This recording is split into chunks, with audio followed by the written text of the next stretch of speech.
আসসালামু আলাইকুম সবাইকে। আজকে আমাদের ষষ্ঠ রমজান ইফতারি কমপ্লিট করলাম। তো আজকে খিচুড়ি রান্না করব আর চিকেন ফ্রাই করব, সব কিছু প্রস্তুতি নিয়ে রাখলাম। আর আমাদের বাঙালিদেরকে বুট পেঁয়াজু খাওয়া কে যে শিখাইলো, বুট পেঁয়াজু ছাড়া কিছুই ভালোই লাগে না আসলে। আবার বেশি খেলেও পেটে সমস্যা করে, গ্যাস বেড়ে যায়, পেটে সমস্যা করে। তো এই জন্য মাঝে মাঝে বুট পেঁয়াজও বাদ দিতে হয়।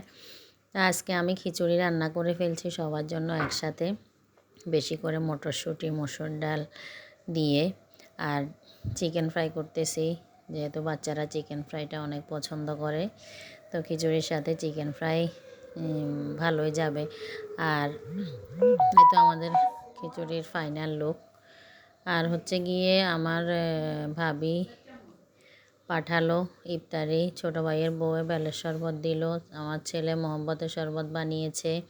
তারপরে আমি তো আমার আরেকটা শরবত না হলে নয়, ইসবগুল, তোকমা, চিয়া সিড দিয়ে মিক্সড করে মধু দিয়ে, আর সালাদ, কাঁচা বুট, বুরিন্দা, তারপরে সবজি পিঠা আর পেঁয়াজও পাঠাইছে ভাবি। আর ফল তো এখন থাকবে, একটা দুটা ফল, তরমুজ, আঙ্গুর, তারপরে আবার শশা আলাদা করে কেটে নিয়েছি।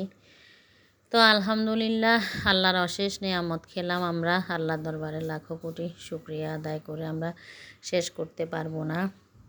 আল্লাহ আমাদেরকে এত ভালো ভালো খাওয়াইতেছেন, আল্লাহর কাছে শুকরিয়া। তো চিকেন ফ্রাইগুলাও আজকে মাশাল্লাহ অনেক মজা লাগছে, ক্রিস্পি হয়েছে উপরে, ভিতরেও একটু জুসি হয়েছে। তো আলহামদুলিল্লাহ, আল্লাহর এত নিয়ামত আমরা কিভাবে আদায় করব, আল্লাহর কাছে লাখো কোটি শুকরিয়া আদায় করতেছি। অনেক মানুষ তো না খেয়ে আছে, তারপরে চেষ্টা করি সবাইকে নিয়ে একসাথে খাওয়ার।